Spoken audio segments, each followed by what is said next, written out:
Ora viva, saudações fiscais, estamos de volta gravando mais um curto vídeo e hoje falaremos sobre as micro, pequenas e médias empresas e teremos como suporte legal a lei número 30/11 de 13 de setembro, ok? Que é a lei das micro, pequenas e médias empresas. É consensual e a história já provou isto, que as micro, pequenas e médias empresas, de certa forma, elas constituem a alavanca de uma economia, e principalmente as economias de mercado, ok? Elas são elementos importantíssimos no combate ao desemprego e, consequentemente, à redução da pobreza. Em linhas gerais, as micro, pequenas e médias empresas, elas conseguem ajustar-se às necessidades das comunidades, ok? As literaturas empresariais apelidaram das micro, pequenas e médias empresas como MPM, ok? Do ponto de vista doutrinal, e aqui apresentamos o professor Jean Revoir, na sua obra Introdução à Economia de Mercado, o mesmo defende que o conceito de empresa não pode estar pura e simplesmente limitado como uma unidade de produção ou de venda. Ou seja, este autor é de opinião que uma empresa deve ser vista como uma coletividade de homens e mulheres, não é? Onde os mesmos contribuem para uma mesma atividade comercial com o propósito de atingirem aspirações diferentes, ok? E reparem que este conceito é generalista, ele engloba não só as micro, pequenas e médias empresas, como também os grandes contribuintes. Do ponto de vista legal, segundo a lei número 30/11 de 13 de setembro, no seu artigo número 4, linha C, o legislador apresenta um conceito de empresa, ok? Ele conceitua a empresa como qualquer pessoa coletiva ou singular, desde que o exercício da sua atividade, não é, tenha como objetivo ou tenha como objeto a prática de uma atividade comercial, ok? E aqui a prática de uma atividade comercial presume-se aquela atividade tem como finalidade a obtenção de lucros, ok? A obtenção de lucros. E aqui abrimos um parênteses para explicar o seguinte: sejam pessoas coletivas como pessoas singulares, independentemente da sua forma jurídica, as mesmas podem ser MPMs, ok?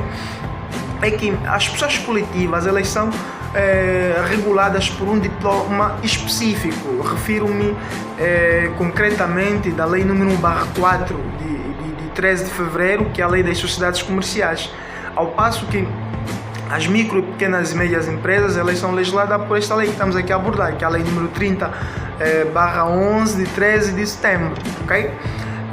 Em função das particularidades, em função do aspecto peculiar que as micro, pequenas e médias empresas possuem, do ponto de vista político-administrativo, as mesmas devem ter um tratamento diferenciado, ok? E isto vem espelhado no artigo 4º, ok? No artigo 4º desta lei, em que o legislador orienta no sentido da administração pública adaptar-se às necessidades e especificidades das micro, pequenas e médias empresas. Aqui conseguimos ver um real interesse do legislador em dar a essas empresas, tendo em conta o contexto macroeconômico que o nosso país está a atravessar. E também de referir que estas empresas enquadram-se nas mais variadas tipologias, e essas tipologias obedecem dois pressupostos, ok? Nomeadamente o volume de faturação bruta e o número de trabalhadores. No tocante ao número de trabalhadores, é de salientar aqui que, à luz desta lei, é considerado como trabalhador, não é? Aquele cidadão que permaneceu na empresa, neste caso a trabalhar, durante 6 meses corridos, sem interrupção. Para além de estar na empresa durante 6 meses corridos, ele tem que ter um contrato de trabalho e tem de estar inscrito na Segurança Social. Fora desses pressupostos, não é considerado como um trabalhador. E no tocante ao volume de faturação bruta, esta informação da faturação, ela é obtida através das demonstrações financeiras, né? Toda ela documentada e assinadas por um contabilista oficial. E aqui presume-se como contabilista oficial aquele que esteja inscrito na OCPCA, que é a Ordem dos Contabilistas e Peritos Contabilistas de Angola. Mas atenção, aqui é só para aquelas empresas que, segundo o Código Geral Tributário, né, elas são obrigadas a apresentar o relatório de contas no final de cada exercício econômico, ok? De forma geral, neste artigo 5º, as tipologias elas baseiam-se no seguinte, né? Temos as micro, pequenas e médias empresas. É considerada como microempresa, segundo esta lei, aquela empresa que emprega, okay, até 10 trabalhadores, ok? Ou então, para além dos 10 trabalhadores, tenha um volume de faturação bruta não superior em kwanza, equivalente a $250 mil, ok? E é considerada como pequena empresa, aquela empresa, nesse caso, que emprega mais de 10 trabalhadores até 100 trabalhadores, ou tenha um volume de faturação bruta superior em kwanzas equivalente a $250 mil e igual ou inferior a $3 milhões.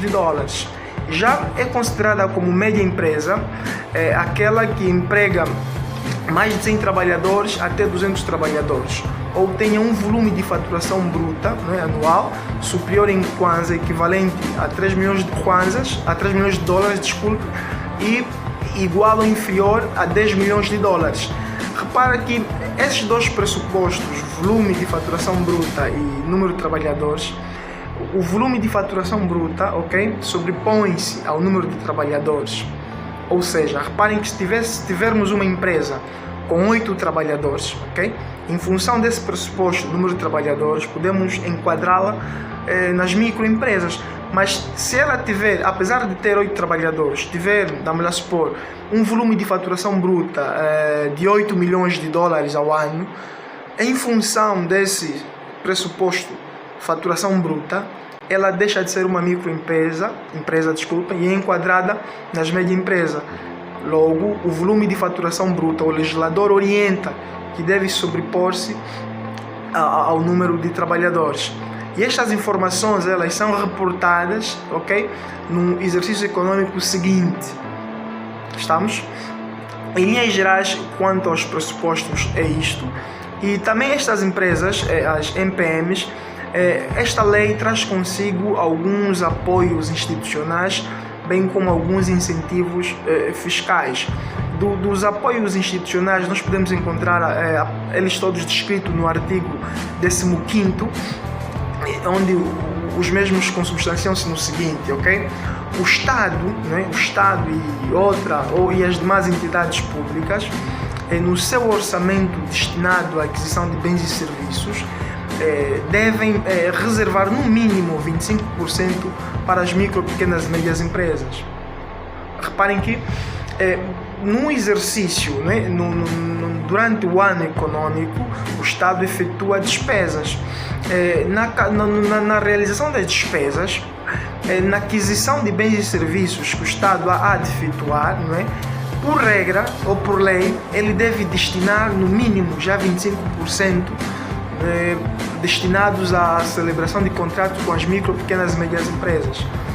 E ainda no número 2 deste mesmo artigo, que é o 15º, diz que as empresas privadas de grande dimensão, ok, em função dos contratos de fornecimento de bens e serviços com o Estado, ok, em função dos concursos efetuados, devem reservar no mínimo 10% desses contratos para as micro, pequenas e médias empresas. Claro que neste quesito, entre elas poderão concorrer, mas serão supervisionadas pela entidade adjudicatária, ok?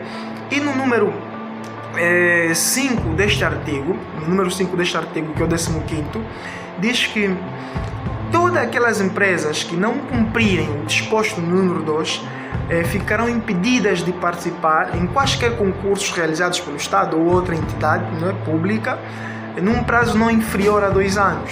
Já no número 7 deste artigo diz que é de competência, é de responsabilidade do Departamento Ministerial de Controlo às MPMs, aqui falo concretamente do INAPEM, que é o Instituto Nacional de Apoio às Micro, Pequenas e Médias Empresas, conjuntamente com o Departamento responsável do Ministério das Finanças, de fiscalizarem o cumprimento né, do cumprimento nos dispostos dos artigos anteriores.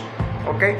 Ainda esta lei, para além dos apoios institucionais, traz consigo também alguns incentivos, mas não aprofundaremos ou não falaremos dos incentivos, porque temos que fazer uma interligação com a lei do investimento privado, e nós temos uma nova lei, apesar de ela não entrou em vigor ainda, ok?